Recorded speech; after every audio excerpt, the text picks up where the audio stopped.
नमस्कार, मैं उपेंद्र कश्यप और आप देख रहे हैं फोर्थ व्यूज। बड़ा प्रश्न यह है लोकसभा चुनाव के संदर्भ में कि क्या देश में लोकतंत्र मजबूत करने के लिए कांग्रेस का खत्म हो जाना आवश्यक है या नेहरू गांधी परिवार का खत्म हो जाना देश को मजबूती देगा। हम इसी मुद्दे पर बात करेंगे और इसके कई पहलू हैं। आप पूरा वीडियो देखेंगे तो आपको समझ में आएगा कि बात क्या की जा रही है, क्यों की जा रही है और देश हित में क्या है, लोकतंत्र के हित में क्या है। मेरे साथ प्रोफेसर शिव पूजन हैं, राजनीति के अच्छे जानकार हैं, न सिर्फ बिहार के बल्कि देश की जो राजनीति होती है राष्ट्रीय स्तर की, उस पर इनकी अच्छी पकड़ है। सर, मेरा प्रश्न ये है, आपका फोर्थ व्यूज में मैं स्वागत करता हूं कि जब कांग्रेस परिवारवादी पार्टी है और साबित है यह कि प्रधानमंत्री का पद पहले से तय है कि राहुल को बनना है कि प्रियंका को बनना है, वही तय करेंगे। अगर खुद नहीं बनेंगे तो जैसे सोनिया ने मनमोहन को तय किया, तो फिर जो कांग्रेस में काबिल लोग हैं जो राजनीति फुल टाइम कर रहे हैं, वो क्यों मेहनत करेंगे जब उनका तय है कि कुछ मिलना नहीं मिलेगा तो कृपा से ही मिलेगा, श्रम से तो मिलना नहीं है, या तो चापलूसी करिए तभी मिलेगा। तो वो मेहनत क्यों करेंगे? और ये क्या देश के लिए नुकसानदेह नहीं है? विपक्ष मजबूत नहीं है? एक समय ऐसा था जब इंदिरा गांधी के समय कांग्रेस की तूती बोलती थी, India is Indira, Indira is India कहा जाता था। हाँ, तो उसके खिलाफ लड़ने के लिए जो एजेंडा बना था विपक्षियों का, उसमें एक एजेंडा परिवारवाद भी था। अच्छा। ये परिवारवादी पार्टी है, एक परिवार की पार्टी है और इसीलिए इस पार्टी को नहीं रहना चाहिए सत्ता में, यह विपक्षियों का आह्वान होता था। उस समय जो जितने विपक्षी थे सब आज इंडी गठबंधन में साथ है। सभी लोग कहते थे। लेकिन आज आप देखिए जो उन पार्टियों का विकास हुआ जो उस समय लड़ते थे क्षेत्रीय पार्टियों के रूप में, जब विकास हुआ तो वहां क्या है, वहां भी परिवारवाद है।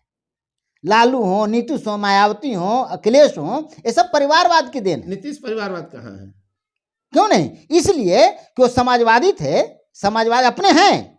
अगला उत्तराधिकारी उनका चूंकि बच्चा उस लायक नहीं है, लेकिन वो उत्तराधिकारी इसलिए तय नहीं कर पा रहे हैं। अगर उनका बच्चा काबिल होता तो अब तक तय हो गया रहता कि नीतीश कुमार के बाद यही, लेकिन चूंकि वह इस योग्य नहीं है इसलिए उनमें दिक्कत है। लेकिन बाकी पार्टियों में आप देखिए, मायावती तक ने भी अपने उत्तर से लेकर दक्षिण तक, पूरब से पश्चिम तक, चारों दिशा में एक। हाँ, इसका कारण मनोविज्ञान है।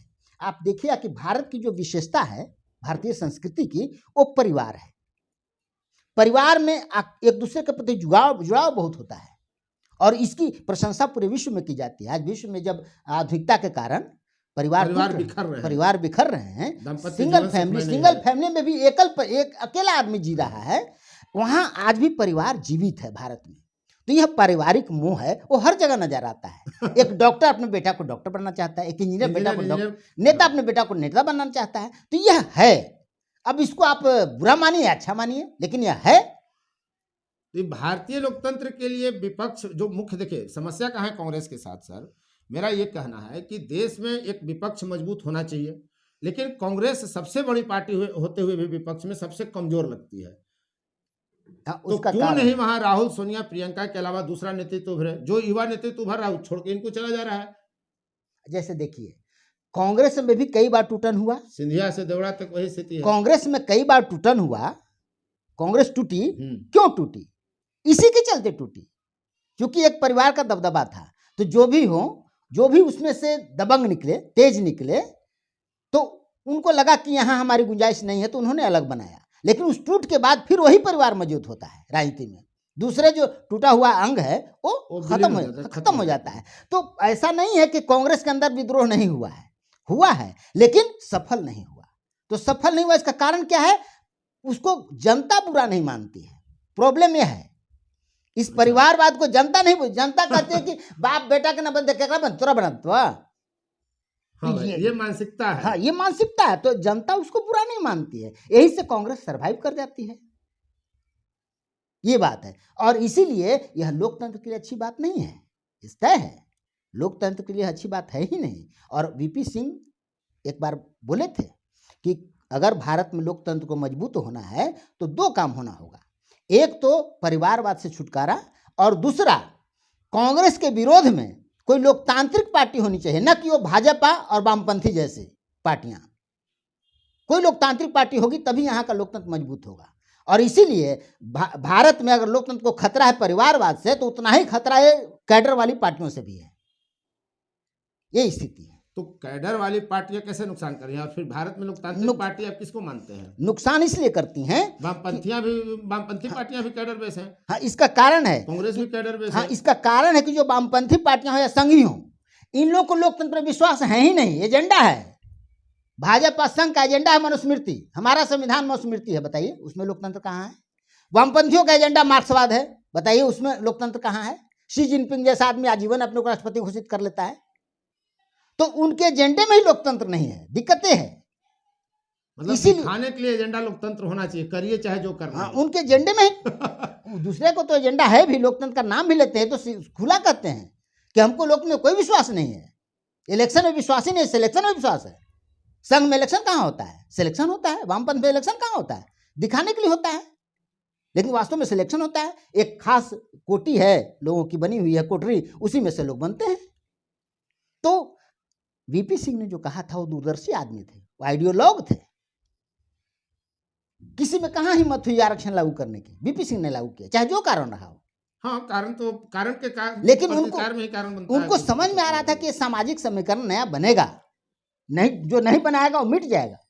आज कांग्रेस का तो ही हुआ, उसने पिछड़ों की राजनीति को, पिछड़ों की ताकत को कभी नहीं समझा। नहीं तो कांग्रेस तो जब से राजनीति कर रही है देश में, 52 से ही अगर आप चुनाव को लेकर चले, तो हमेशा उसने ब्राह्मण, अनुसूचित जाति, हरिजन कह लीजिए, और मुसलमान, इसके अलावा तो उसने किसी को तवज्जो दिया भी नहीं। इसी की राजनीति करते रहे, अभी तीनों को कुछ नहीं मिला, तीनों पिछड़ा के पिछड़ा रह गए। ये राजनीति तब तक चली जब तक कांग्रेस का ऑरा था, कांग्रेस का प्रभाव था, आजादी का प्रभाव, गांधी का प्रभाव। जाता है, आप भी कभी कहते थे कि चुरकी पकड़ के मुख्यमंत्री रख दिया जाता था, चुरकी पकड़ के हटा दिया जाता था, जैसे शतरंज के विचार पर गोटियां चलाई जाती। इंदिरा गांधी फोन से हटाती थी, फोन से तुम नहीं रहो रहेगा, और होता था।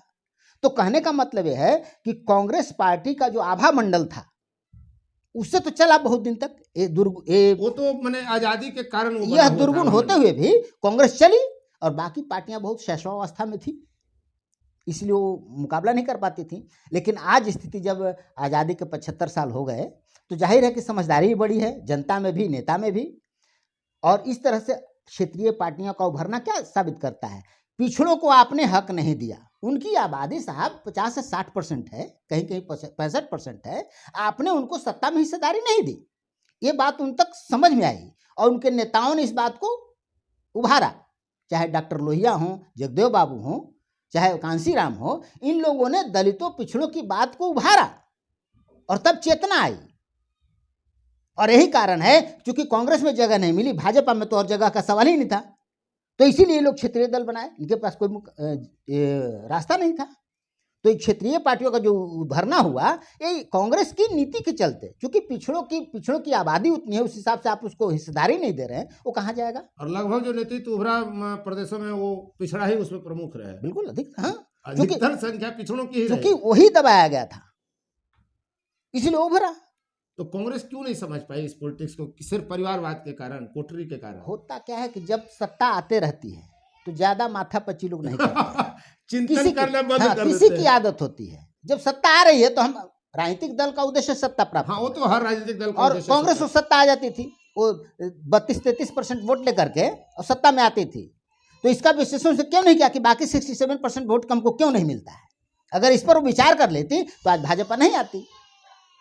भाजपा का उभरना, क्षेत्रीय दलों का उभरना, ये साबित करता है कि कांग्रेस ने कुछ काम नहीं किया, सामाजिक समीकरण पर काम नहीं किया, वो सिर्फ सत्ता भोगी। और उसका दुष्परिणाम आज यह है कि राहुल गांधी को पैदल घूमना पड़ रहा है। उसी का परिणाम, उसी का दुष्परिणाम है। मतलब तो कांग्रेस खत्म होने की राह पे नहीं है। खत्म नहीं होगी ना, इसलिए कि परिवारवाद को जनता गलत नहीं मानती है। दूसरी बात है, क्योंकि हर स्टेट में, प्रत्येक राज्य में इसके अभी भी हैं लोग, वो 60 वर्ष प्लस वाले जो हैं, जो भी हों, वो लोग हैं। अब राहुल गांधी की जिम्मेवारी है कि युवाओं को कैसे आप जोड़ते हैं। ये कैसे वो जोड़ेगा? कांग्रेस तो इस बात पर खुश है कि हमको जो 5 प्रदेशों में चुनाव हुआ, भाजपा से 10 लाख वोट मुझे अधिक मिले, इस बात पर वो खुश है। हाँ, खुश इसलिए है, टोटल वोट जब जोड़ा 5 प्रदेश का, तो उसमें 10 लाख भाजपा से इसको ज्यादा है, इसी पर वो खुश है। आप लोग इस बात को नोटिस किए होंगे, मोदी जी जब पहली बार प्रधानमंत्री बने थे तो एक बार एयरपोर्ट पर दोनों की मुलाकात हुई थी 5 मिनट के लिए। अच्छा। और राहुल गांधी ने कहा था उनको कि मोदी जी, राजनीति ऐसी होनी चाहिए कि सत्ता में या तो आप रहिए या मैं रहूं। वाह। अब आप बताइए। ये तो बड़ा खुलासा कर रहा है। बिल्कुल है। उन्होंने यही कहा था 5 मिनट में, मोदी जी राजनीति ऐसी होनी चाहिए कि सत्ता में या तो आप रहिए या मैं रहूं। यानी भाजपा कांग्रेस दोनों मिले हुए हैं। बिल्कुल। और कांग्रेस बिल्कुल एक सिक्के के 2 पहलू हैं, ये जान लीजिए। कांग्रेस कहती है कि भाजपा दूसरों से मिली हुई है। आखिर क्या कारण है कि माधवराव सिंधिया जब वहां कंफर्टेबल नहीं थे तो भाजपा में आ गए, यहां जब कंफर्टेबल नहीं रहेंगे तो फिर कांग्रेस में जाएंगे और स्वागत होगा उनका। इस बात को समझिए। तो ये स्थिति है। लोग, जनता जो समझती है कि दोनों पार्टियां अलग हैं, नहीं, दोनों पार्टियां एक हैं। तो फिर लोकतंत्र कैसे? वही जैसे अमेरिका में है, दोनों पार्टियां रिपब्लिकन और डेमोक्रेट, कहा जाता है कि शराब वही है, बोतल का लेबल बदला रहता है। वही यहाँ है। तो फिर यहाँ लोकतंत्र कैसे मजबूत होगा जब मुख्य दोनों दल मिले हुए हैं?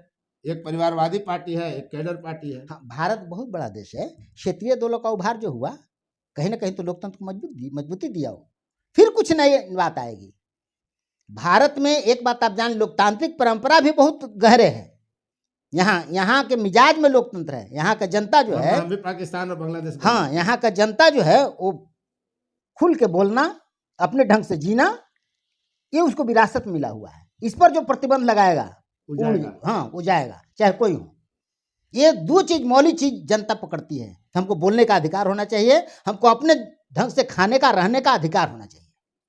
ये जानती है, सत्ता कोई हो, किसी के रहे। हाँ, जो इसमें दिक्कत करेगा वो जाएगा। तो क्या कांग्रेस परिवारवादी पार्टी रहते हुए देश को नुकसान नहीं कर रही है? इसका विकल्प कैसे तैयार होगा भाई? अकेले अगर भाजपा ही सत्ता करते रहेगी, विपक्ष साफ रहेगा, तब तो ये भी लोकतंत्र के लिए खतरा नहीं, है। ऐसा नहीं। देखिए, कांग्रेस बहुत लंबे समय तक सत्ता की, लगभग लोग कहते हैं कि 55-57 साल, 75 साल में वो रही सत्ता में। भाजपा आई है, भाजपा पर विश्वास है लोगों को, मोदी जी का भी विश्वास, लोकप्रियता है, तो ये रहेगी। लेकिन जब लोगों का मोह भंग होगा तो फिर कोई नई चीज आएगी। कोई जरूरी नहीं कि कांग्रेस हो सकता है फिर कांग्रेस में टूट हो, लोकतांत्रिक दल आ जाए, ये भी हो सकता है। इससे कुड़न जब होगी, राहुल गांधी, सोनिया गांधी, देखिए किसी परिवार में जो उसका नेतृत्व करता है उसमें अगर प्रतिभा नहीं होगी, वोट लाने की क्षमता नहीं होगी, वो सरवाइव नहीं करेगी, उसको टूटना है। मतलब गांधी नेहरू परिवार में आज वोट लाने की क्षमता है, अभी ला रहे हैं, और कांग्रेस को एकजुट रखने की भी एकमात्र क्षमता है। इसलिए है, जिस दिन एक क्षमता चुकेगी वो टूट जाएगी, फिर एक टूट होगी। जितनी क्षेत्रीय दल को देखिए ना आप, जो लालू हैं, मायावती हैं, नीतीश है, अखिलेश है, क्या है, अपने नाम पर वोट लेते हैं। इनके बाकी नेता को आप जानते हैं क्या? सेकंड लाइन तो कहीं तैयार नहीं है। तो ये लोग अपने नाम पर वोट लेते हैं, इसलिए है। नहीं लेंगे तो टूट जाएगा, पार्टी चली जाएगी, बिखर जाएगी। तो लोकतंत्र में वोट की ताकत होनी चाहिए, लोकप्रियता आपकी होनी चाहिए, और इसी के लिए सारे प्रयास किए जाते हैं। मोदी जी की लोकप्रियता क्यों है इतनी? इसके लिए वो लगातार पैसे खर्च करती है, विज्ञापन पर खर्च करती है। नीतीश कुमार करते हैं। आज नीतीश कुमार पर जहां दबाव आया, बेरोजगारी का सवाल तेजस्वी ने उठा दिया था पिछले चुनाव में, तो इनको लगा किस मोर्चे पर हम कमजोर हैं। आज धड़ाधड़ बहालियां हो रही हैं। इसी बिहार में एक बहाली में 5 साल लगते थे, कोर्ट में मामला चल जा रहा है, तो ये हो रहा है, वो हो रहा है, पर्चा लीक, सब कुछ। आज 3-3 महीने, 2-2 महीने में ज्वाइनिंग हो रहा है, सब कुछ हो जा रहा है।